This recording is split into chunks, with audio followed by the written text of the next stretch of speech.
இயக்குனர் அமீர் அவர்கள் நம்மோடு இருக்கிறார். அவரிடம் சில கேள்விகளை முன்வைக்கலாம். சார் வணக்கம். வணக்கம் சார். இயக்குனர் இமயம் இன்று மறைந்திருக்கிறார். அவருடைய நினைவு, அவருடைய பழகிய விதம் எப்படி இருக்கிறது? அவருடைய இறப்பை நீங்க எப்படி பாக்குறீங்க? அந்த இழப்பை எப்படி பாக்குறீங்க? இயக்குனர் இமயம் அப்படின்ற வார்த்தைக்கு முதலில் தகுதியான எல்லாருமே இந்த சமூகத்துல பட்டங்களோட இருக்காங்க. சிலருக்குத்தான் அந்த பட்டங்கள் பொருந்தும்.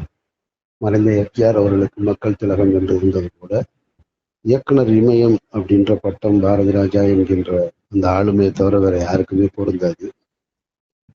அதற்கு காரணம் சினிமா என்கின்ற அந்த ஊடகம், காட்சி ஊடகம் ஸ்டுடியோக்குள்ள இருந்து தன்னுடைய மக்கள் வாழ்கின்ற இடத்துக்கு எடுத்துட்டு வந்தார்னு மட்டும் இல்லை, கதாபாத்திரங்கள் தான் ரொம்ப முக்கியம்.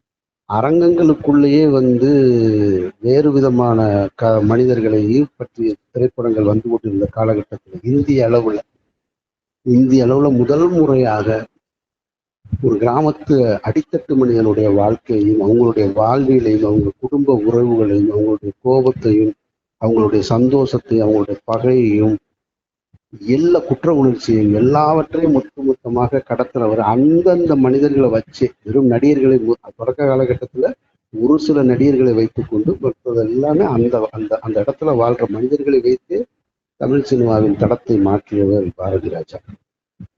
அதையும் தாண்டி ஒரு சில சமூகங்கள் மட்டுமே ஆக்கிரமித்து கொண்டிருந்த திரையுலகில் சாமானியர்களும் சினிமாவுக்கு வரலாம் அப்படின்னு சொல்லி பாதை போட்டது பாரதி ராஜா.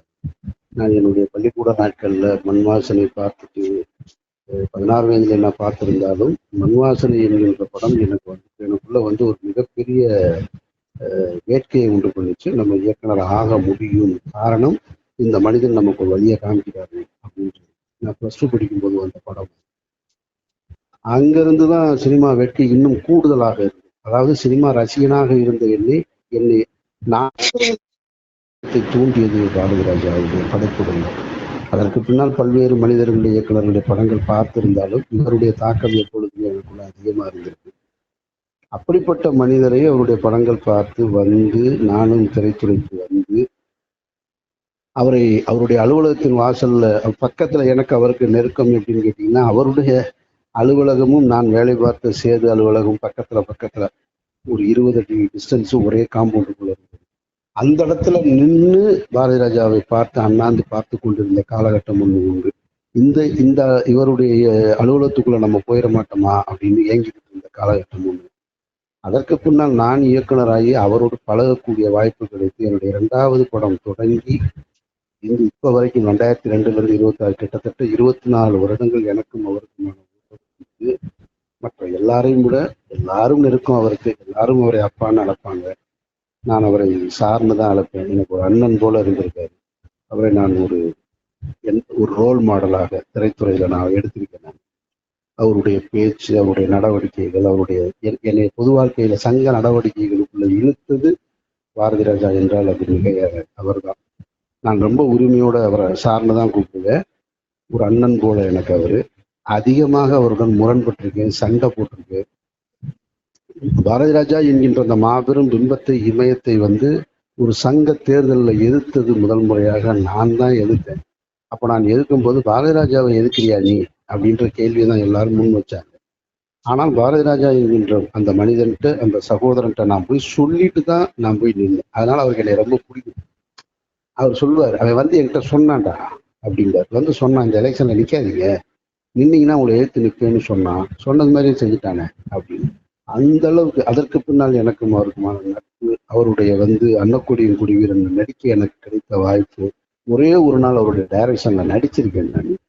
இது மாதிரி நிறைய பொது வாழ்க்கையில போராட்டங்கள்ல, அது காவிரி நீர் பிரச்சனையா, முல்லைப்பெரியாறு பிரச்சனையா, ஈழத்தமிழர் பிரச்சனையா, ஸ்டெர்லைட் ஆலை பிரச்சனையா, நீட்டுணவு போராட்டமா, எல்லாத்துலேயும் நானும் அவரும் ஒன்றாகவே இருந்திருக்கோம்.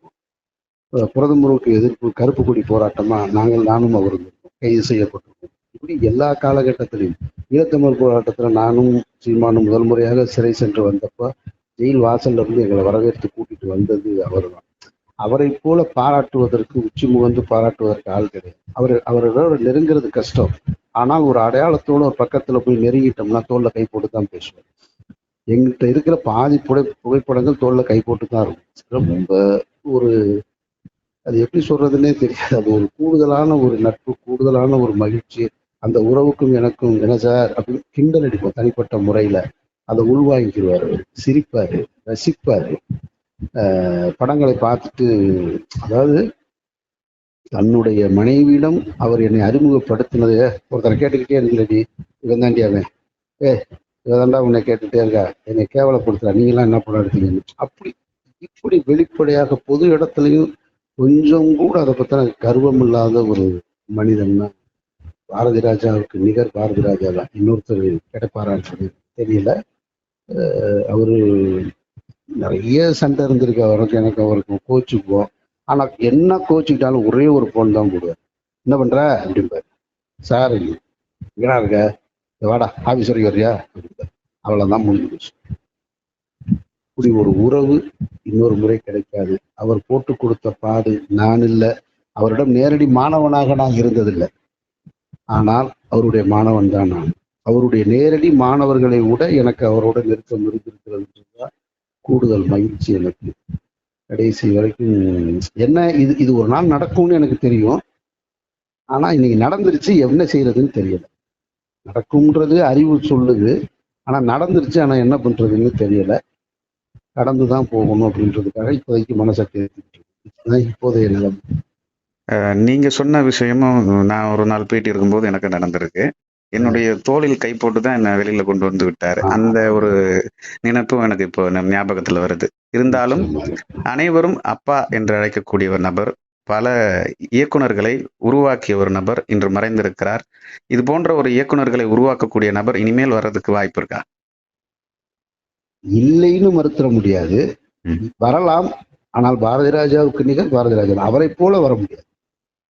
வரலாம், ஒருத்தருடைய மறைவுக்கு பின்னால் இன்னொருத்தர் இல்லவே இல்லைன்னு சொல்ல முடியாது. ஆனால் இவரை போல இன்னொருத்தர் வர முடியாது. ஏன்னா அவர் தன்னை இயக்குனராக மட்டுமல்ல, ஒரு சமூக சிந்தனையாளனாக, இந்த சமூகத்தின் தமிழ் சமூகத்தின் அடையாளமாக, தமிழர்களின் நலனின் அக்கறையுள்ள ஒரு மனிதனாக, ஒரு போராளியாக தன்னை நிலைநிறுத்தியிருக்கார். அவரு முன்றைய முதல்வர்கள் எல்லோரிடமும் அவருக்கு நெருக்கம் இருந்தது. மறைந்த எம்ஜிஆர் அவர்களோடு அவர் முதல்வராக இருக்கும்போது அவருடைய ஸ்டாரில் பயணிக்கக்கூடிய அளவுக்கு நெருக்கமாக இருந்தவர். மறைந்த ஜெயலலிதா அம்மையாருடையும் சரி, கலைஞர் அவர்களுடையும் சரி, முன்னாள் முதல்வர் ஸ்டாலினுடைய சரி, இன்றைக்கு இருக்கக்கூடிய முதல்வர் ஜோசப் விஜயோட பக்கத்து வீடு, 2 பேருக்கும் இப்படி எல்லா முதல்வர்களுடைய பழகிற வாய்ப்பு கிடைத்த ஒரு இயக்குனர் அவரு. அதே மாதிரி எந்த முதல்வரோட பழகினாலும் அரசியல் களத்துல மக்கள் பிரச்சனைனா மக்கள் பக்கம் தான் நிற்பார், அந்த அரசை எதிர்த்து தான் நிற்பார். அப்ப ஈழப் போராட்டத்தில் நாங்க பங்கெடுக்கும் பொழுது அன்றைக்கு இருந்த திமுக அரசை எதிர்க்கிறோம், காங்கிரஸை எதிர்க்கிறோம், எதிர்த்து தான் நிற்கிறோம். ஆனாலும் திரும்ப அதற்கெல்லாம் கடந்து போய் நிற்பார். ரஜினிகாந்த் அவர்கள் அரசியலுக்கு வர்றாருன்னு சொன்னா ரஜினிகாந்துடைய அரசியலை எதிர்ப்பார், எதிர்த்துட்டு ஆனால் ரஜினிகாந்தை தன்னுடைய கட்டிட திறப்பு விழாவுக்கு அழைப்பார். இப்படி நிலைப்பாட்டுல தான் எடுத்திருக்கிற நிலைப்பாட்டுல இருந்து மாறாதவர். அதனால இது போல ஒருத்தர் கிடைப்பாரான்றது தான் ஆச்சரியக்குரிய தவிர. ஆனால் அன்றைக்கு இருந்த நீங்க கேட்ட கேள்வியில ஒன்று எனக்கு பிடிப்பட்டது, அப்பொழுது இருந்த இயக்குநர்களுக்கும் சசிரனுக்குமான குரு பக்தி இப்ப குறைஞ்சிருக்கிறத நான் பார்க்க முடியும். அதனால வாய்ப்பு குறைந்துதான் நினைக்கிறேன். தமிழ் சினிமாவுக்கு ஒரு மிகப்பெரிய இழப்பு. தமிழ் சினிமா மட்டுமல்ல, தமிழர்களுக்கும் ஒரு மிகப்பெரிய இழப்பை நம்ம இன்னைக்கு சந்திச்சிருக்கோம். மற்றும் ஒரு நிகழ்வுல மீண்டும் பேசலாம். நன்றி, வணக்கம். நன்றி.